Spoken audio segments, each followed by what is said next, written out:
Haya jamani, leo tunaendelea na somo letu linalohusiana na namna ya kuchanja au namna bora ya kufanya chanjo yako iweze kufanya kazi. Watu wengi huwa wanakosea. Unapokwenda kuchanja kuku wako, kuna vitu vinavyoweza kukwamisha chanjo yako isifanye kazi.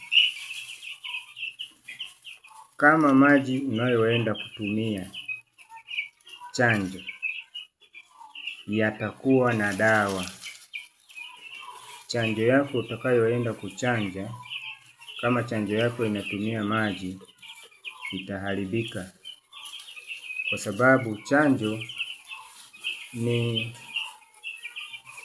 viumbe hai au ni virus ambao wanaenda kufanya kazi kwenye mwili wa kuku ili yaweze kuandaa dawa ya kupambana na ugonjwa ule ambao unaenda kuuchanja. Kwa hiyo kumbe maji yako jitahidi yawe ni maji salama yatakayoweza kuwafanya wale virus wa mwanzo watakayoendeleza au kuzalisha dawa kwenye kuku wako yawe ni maji yasiyo wazuru. Na ndiyo maana maji hayo yanakaa, baada ya masaa mawili maji hayo unatakiwa uyamwage baada ya kutumia kama chanjo. Hivyo basi maji hayo yanatakiwa yawe na sifa zifuatazo. Namba moja, maji yanayofaa kuwekwa kwenye chanjo au kuchanganyia chanjo yawe ni maji yasiyokuwa na kemikali. Namba mbili, maji ambayo yanafaa kutumika kama chanjo ni maji yasiyowekewa dawa. Kwa mfano, kuna dawa ambazo zinatumika kuwekwa kwenye maji ili kuyafanya maji yawe salama. Kwa maana hiyo yanaua vijidudu kama virus ama bakteria. Maji hayo hayatafaa kwa chanjo, kwa maana kama nilivyosema, maji hayo pia yanawafanya virus utakaowaweka kwenye maji kama chanjo watakufa. Kwa hiyo maji hayatakiwi kuwa na dawa zile ambazo zinatumika kwa kuwekwa kwenye maji ya kawaida ambayo pengine watu wanahitaji kuyatumia.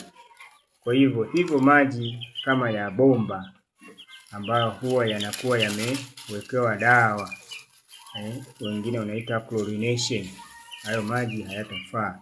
Au yale maji yanayowekewa chumvi kwa ajili ya kuua wadudu, maji hayo hayatafaa kwa chanjo kwa sababu yataua chanjo. Lakini maji gani sasa yanafaa kwa ajili ya chanjo? Maji yanayofaa kwa ajili ya chanjo, namba moja ni maji ya mvua. Namba mbili ni maji ya kisima. Kama maji hayo yatachemshwa yakawa safi, yanafaa kwa chanjo.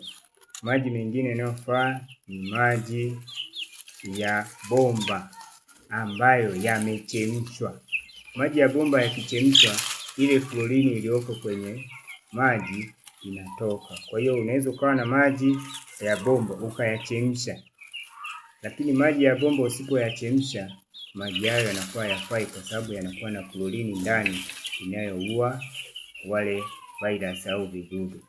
Kwa hiyo hayo ni maji yanayoweza kufaa kwa ajili ya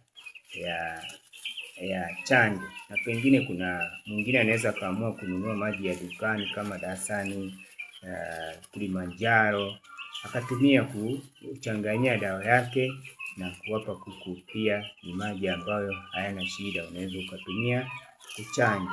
Kwa hiyo hayo ni maji yanayofaa kwa ajili ya chanjo. Ili chanjo yako isiharibike, inatakiwa iwekwe kwenye maji sahihi. Usipoweka hivyo, basi unaweza ukachanja lakini kuku wako ikifika wakati wa ugonjwa umeenea, kuku wako ukashangaa wanakufa. Hiyo ni kwa sababu uliweka au ulikosea kuweka chanjo yako kwenye maji sahihi. Kwa hiyo somo langu limeishia hapo kwa leo. Mpaka siku nyingine, usisahau kusubscribe ili uweze kupata mwendelezo wa masomo na pengine kushare ili na wenzako waweze kupata somo hili. Asanteni sana.